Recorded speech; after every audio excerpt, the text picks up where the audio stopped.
American society at the end of the 20th century is a mobile one.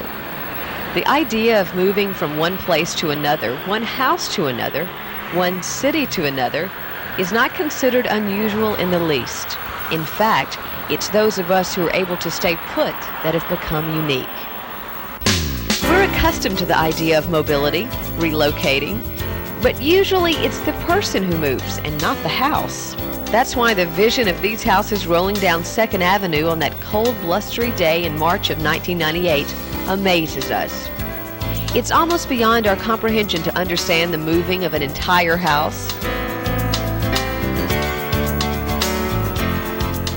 Houses, by virtue of their very purpose, are intended not to budge from where their foundations were set. One of the traditional cornerstones of architecture is its permanence. But these are new times we live in, and as we ourselves have learned to become flexible in our mobility, it would seem that our historic architectural heritage has had to become flexible as well. Better these houses become mobile than to be lost to us forever. The miraculous fact that they can be saved for the future because of relocation is a result of planning, hard work, and an undying commitment to do the right thing when it comes to historic preservation. These houses were saved from demolition and moved from the Total System campus area in accordance with a programmatic agreement between the City of Columbus, the State Historic Preservation Officer, and the Advisory Council on Historic Preservation, concurring with the Columbus Board of Historic and Architectural Review, the Historic Columbus Foundation, and the Department of Natural Resources, a division of the U.S. Department of the Interior. And in that programmatic agreement, it was determined that these houses would be saved and moved into a protected historic district. The owners were selected by a bid process, and Johnny Cargill and Jack Wright and Carolyn and Tom Gates met all of the required criteria to be able to accept these houses and restore them. The commitment to do the right thing came in the form of a number of organizations and individuals working together. The Columbus Consolidated Government and the Historic Columbus Foundation Incorporated led the team. The cooperation of the Georgia Power Company, Bell South, Charter Communications, and Knology Cable were essential in the moving process. This partnership between individual and organization made feasible what might seem to many of us to be an impossible journey. First, moving 3 historic houses from the neighborhood once known as High Uptown Columbus to the Columbus Historic District. Second, enabling the Alexander McGee Woodall Nyland House to remain in High Uptown at a new location. Johnny Cargill comes from a family that has a long history in Columbus. According to Cargill, it is his family history that has motivated him to do this kind of work. In the early 1920s, my great-aunts moved into the grand old houses of what is now the historic district. So I do feel some connection to this area. When I look around at the revitalization of the Riverfront area and the participation that Jack Wright and I have in the ultimate recycling project, I have a true sense of excitement. These houses are showpieces of craftsmanship. The attention to detail and the materials used are largely unavailable or cost prohibitive to produce today. If we lose these houses, then we have lost a piece of our community's history. The house behind me presented its own challenges in moving. The exterior construction of the particular house is solid brick, which brought the house in weighing at more than 300 tons. A great deal of preparation work was done prior to moving this masonry house. First, it had to be separated from its original brick foundation. After that, a large network of steel beams and grid work was put under the house to carry its new load. Following that, 82 wheels were placed under this grid work, and the whole system was set up on a hydraulic jack system, which compensated for the house moving over irregular streets, unlevel, or jumping over curbs. And the whole time, the house remained level during its transportation to its new location. And what a journey it was for those brave enough to weather the chill and rain. To be present that day was to witness the passage of history as they rolled along the street.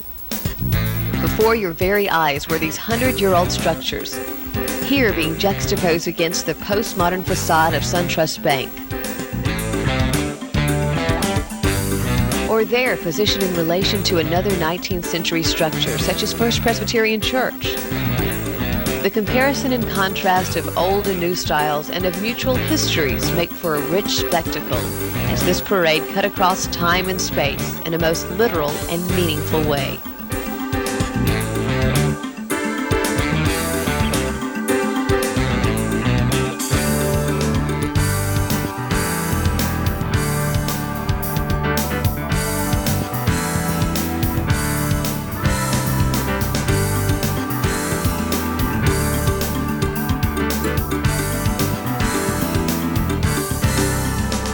The heart and soul of our story are the houses themselves.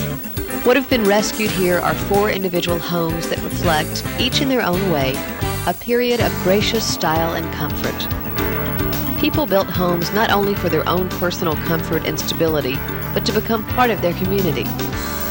The building of a home suggests an individual's willingness to accept and participate in the development and the prospect of what that community would be. The first house in the road was the Abbott House. The American interest in reviving classical models in the more traditional, symmetrical sense is evidenced in the Charles Abbott House, probably built at the turn of the century.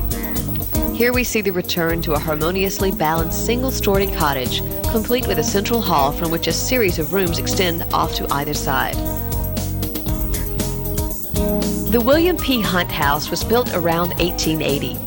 Mr. Hunt, a wholesale and retail grocer, built this high-style example of a 2-story wood-framed Queen Anne structure that was very popular in the 19th century Victorian America.